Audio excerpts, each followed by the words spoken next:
Mantan Kasat Reskrim Polres Jakarta Selatan AKBP Bintoro dipecat dari keanggotaan Polri karena diduga terlibat dugaan suap dalam penanganan kasus pembunuhan dan pemerkosaan.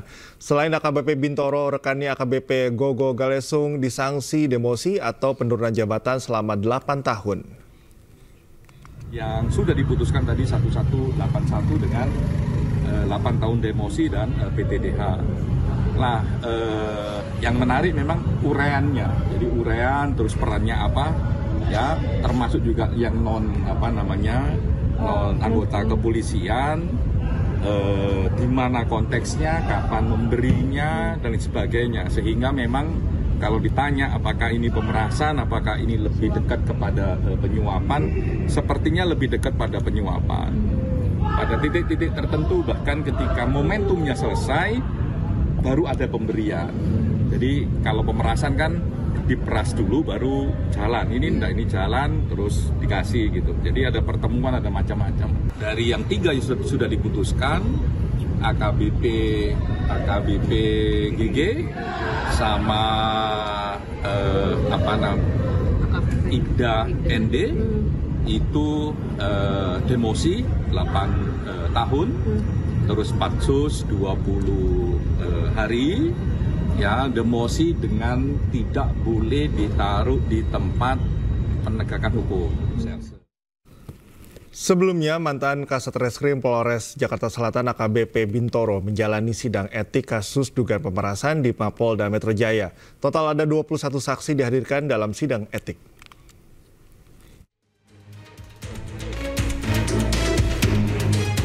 Kompolnas membeberkan dugaan kasus pemerasan yang menjerat AKBP Bintoro. Total ada 5 terduga pelanggar yang dijadwalkan menjalani pemeriksaan etik. Mereka adalah mantan Kasat Reskrim Polres Metro Jakarta Selatan AKBP Bintoro, AKBP Gogo Galesung, mantan Kanit PPA Polres Metro Jakarta Selatan AKP Mariana, AKP Ahmad Zakaria, dan seorang Ibda berinisial N. Kasus ini dipantau oleh Kompolnas, termasuk proses hukum yang berjalan terhadap seluruh terduga pelanggar etik. Kompolnas juga menyoroti soal lambatnya proses penanganan, dugaan aliran dana, hingga keterlambatan berbagai pihak. Sebanyak 21 saksi akan dihadirkan untuk sidang etik AKBP Bintoro. Sementara dalam kasus ini juga ada peran seseorang yang diduga melakukan penyuapan kepada AKBP Bintoro dan teman-teman. Kalau ditanya lebih dalam lagi, karena masuk ya ke WA saya, ditanya apakah ini lebih dekat ke pemerasan ataukah ini lebih dekat ke penyuapan. Kalau kita lihat struktur cerita, tapi memang harus diuji, ini lebih dekat dengan penyuapan. Sehingga memang peran non anggota kepolisian sangat signifikan. Dan ini nanti semoga dia datang gitu ya, untuk bisa diperiksa, tapi yang pasti tadi diumumkan kurang lebih akan dipanggil 21 saksi yang akan diperiksa untuk satu tersangka AKBP B. Kompolnas terus menjalin komunikasi dengan berbagai pihak, termasuk Bitpropam Polda Metro Jaya yang dalam hal ini bertindak cepat menindaklanjuti dugaan pelanggaran etik AKBP Bintoro dan kawan-kawan. Dari Jakarta, Tim Liputan iNews melaporkan.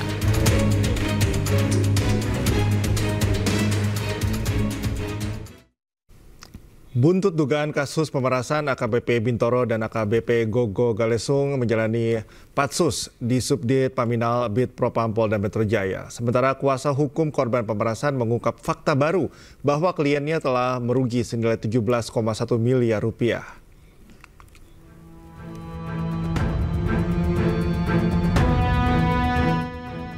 Polda Metro Jaya memastikan Propam akan menyelesaikan penyidikan dan menggelar sidang etik terhadap mantan Kasat Reskrim Polres Metro Jakarta Selatan, AKBP Bintoro, dan juga AKBP Gogo Galesung, terkait kasus dugaan pemerasan.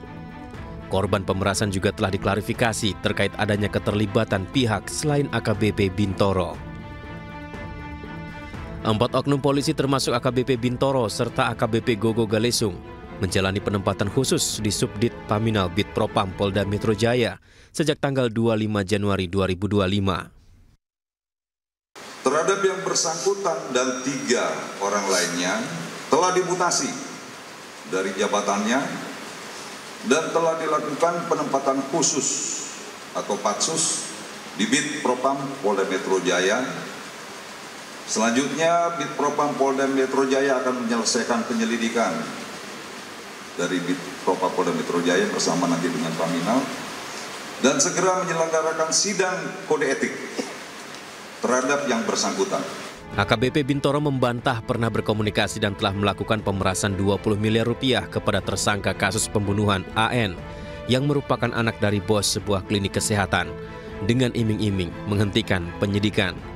Sementara kuasa hukum tersangka pembunuhan AN dan B menyebut kliennya mengaku merugi senilai 17,1 miliar dan meminta Bintoro untuk mengembalikannya. Bukti-buktinya nanti akan kami bawa ke persidangan, ya, ke persidangan. Bukan bukti yang disampaikan yang beredar sama sekali 20 miliar. Yang ada adalah pengakuan klien kami dengan surat pernyataan itu 17,1 miliar. Namun di gugatan itu juga kami sampaikan 14, sekian miliar. Gitu, seperti bukan 20 miliar dan bukan mobil Ferrari, tapi adalah 17, sekian miliar sama mobil Lamborghini Aventador dan 2 motor. Klien kami sudah mengeluarkan uang atau kerugian total itu 17,1 miliar. Itu pernyataan yang ditandatangani oleh klien kami. Dugaan pemerasan ini mencuat setelah kuasa hukum 2 tersangka pembunuhan memasukkan gugatan perdata ke Pengadilan Negeri Jakarta Selatan. AKBP Gogo Galesung yang menjabat Kasubdit 2 di Treskrimum Polda Metro Jaya sempat menuai sorotan masyarakat karena memperbolehkan debt collector untuk menarik kendaraan di jalan asalkan dilakukan dengan baik-baik. Sikap ini berbeda dengan Kapolda Metro Jaya saat itu, yakni Irjen Fadil Imran yang menilai debt collector arogan saat menarik kendaraan nasabah. Tim Liputan iNews melaporkan. Wakil Ketua Komisi 3 DPR RI Ahmad Sahroni terlibat perdebatan dengan Polwan Ibda Feren Azhara Putri. Keduanya beradu pendapat perihal kasus siswa Bintara Valiono Roni Rafael yang dikeluarkan dari Sekolah Polisi Negara atau SPN Polda Jawa Barat. Langsung dikonfirmasi dengan siapa ini namanya, Bu? Perdebatan terjadi dalam rapat Komisi 3 DPR RI Jumat siang. Ahmad Sahroni beradu pendapat dengan Ibda Feren perihal siswa Bintara Valiono Boni Rafael yang dikeluarkan oleh Sekolah Polisi Negara Polda Jabar. Valiono dikeluarkan pada 3 Desember 2024 karena dinyatakan mengalami gangguan jiwa. Sahroni menganggap penilaian tersebut hanyalah sebuah asumsi. Sahroni bahkan sempat memotong pembicaraan Ibda Feren karena menurutnya paparan tersebut merupakan ujaran kebencian. Memiliki perilaku atau sikap yang arogan dan angkuh. Yang bersangkutan sendiri pada saat diwawancara, saya tanya, bagaimana sih? Bu Baren, stop. Karena ini udah meluapkan kebencian, ini nggak baik, ini nggak boleh. Ini nggak bisa. Ini bukan faktual dari cerita apa yang terjadi. Ini hanya kebencian, nggak boleh ini. Masa menuduh si ini nggak benar, si ini nggak benar, si itu nggak benar. Pertanyaan saya akan tanya ibu apakah benar? Belum tentu loh. Pemirsa, Presiden Prabowo Subianto memimpin sidang perdana Dewan Pertahanan Nasional di Istana Kepresidenan Bogor, Jawa Barat. Dalam sidang, Prabowo membahas tugas dan fungsi Dewan Pertahanan Nasional untuk melindungi segenap bangsa Indonesia.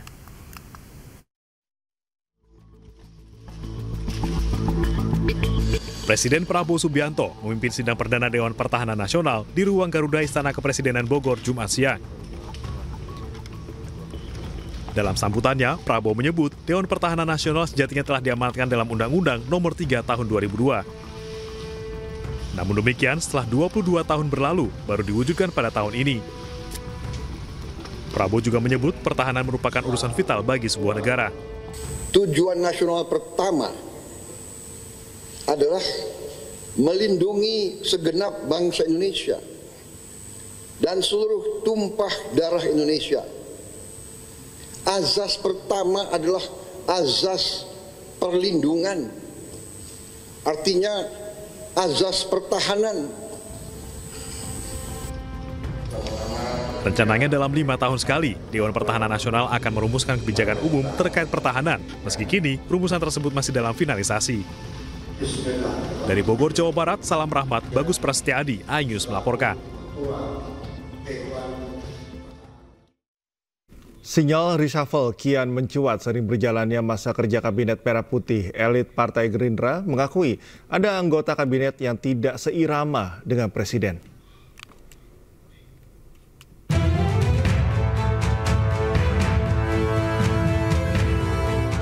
Sinyal pergantian anggota kabinet kian kuat.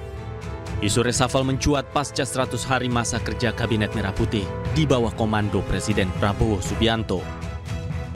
Tak tanggung-tanggung, Prabowo menegaskan akan menyingkirkan pembantunya di kabinet yang tidak bekerja untuk rakyat.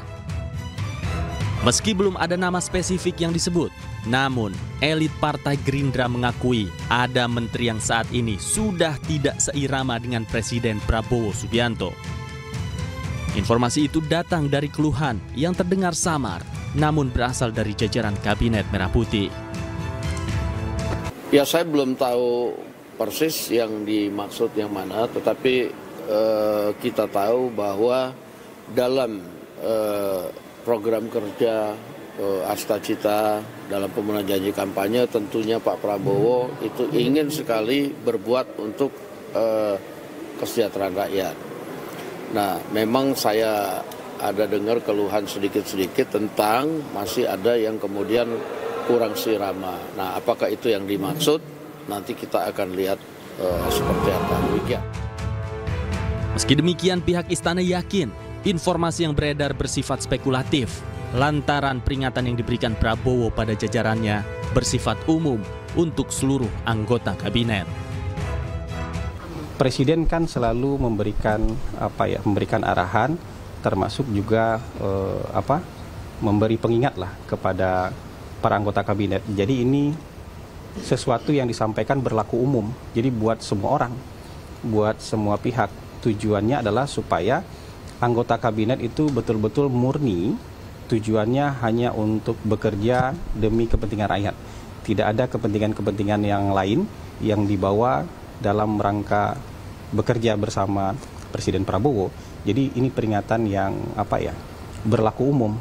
Jadi siapapun itu yang tidak mau seirama gerak langkahnya bersama Presiden, nanti akan dapatkan evaluasi dari Presiden. Sebelumnya dalam survei yang dilakukan Lembaga Center of Economic and Law Studies atau Celios mencatat ada 5 menteri yang mendapat rapor hijau serta 5 menteri yang mendapat rapor merah pada 100 hari bekerja di Kabinet Merah Putih.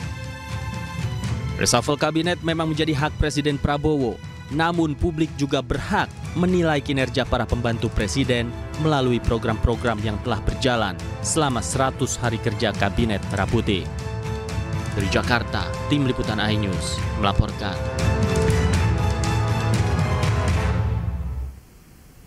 Nasib pembangunan Ibu Kota Nusantara seakan terkatung usai Menteri Pekerjaan Umum menyebut anggaran IKN diblokir Kementerian Keuangan. Namun di sisi lain, Kantor Komunikasi Kepresidenan menyebut anggaran tersebut masih ada dan Presiden tetap berkomitmen melanjutkan pembangunan IKN.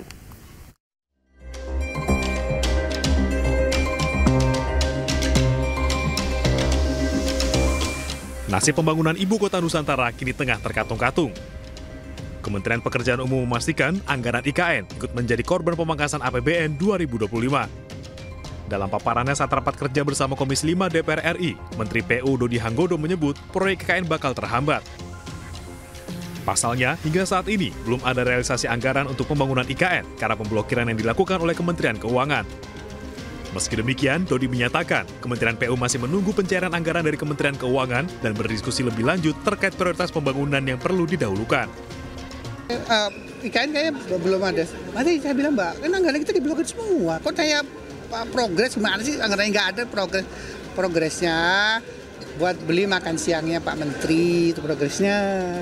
PU itu kan anggarannya diblokir semua kan, jadi harapan kami ini sudah disetujui.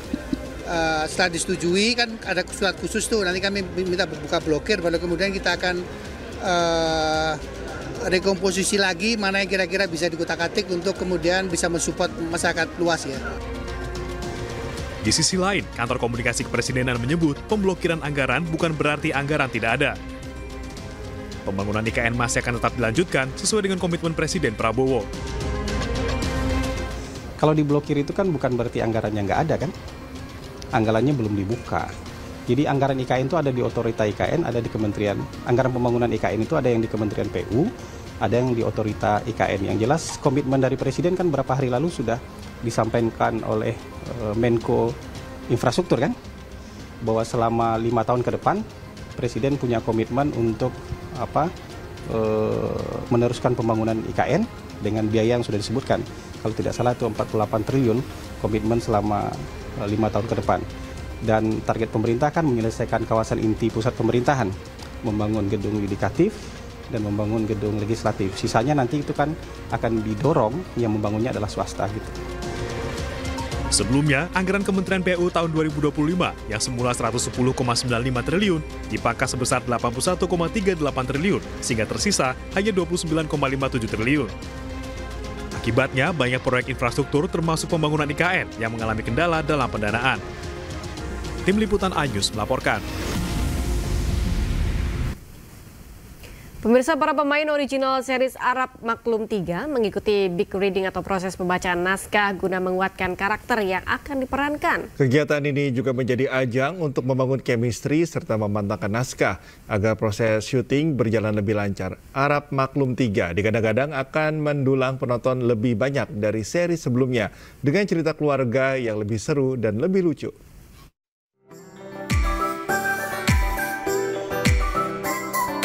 Setelah sukses dengan 2 seri sebelumnya, kini Vision Plus kembali memproduksi original series Arab Maklum 3.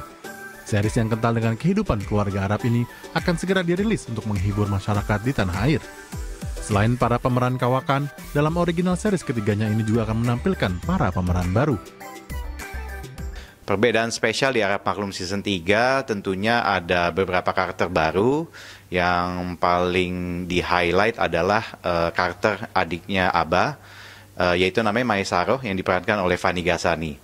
Nah, penasaran kan Fany Ghazani akan jadi siapa? Jadi pastikan nonton Arab Maklum Season 3. Salah satu pemeran baru yang akan menampilkan debutnya di Arab Maklum 3 yakni Fany Ghazani yang siap memberikan gebrakan baru pada debutnya di series ini.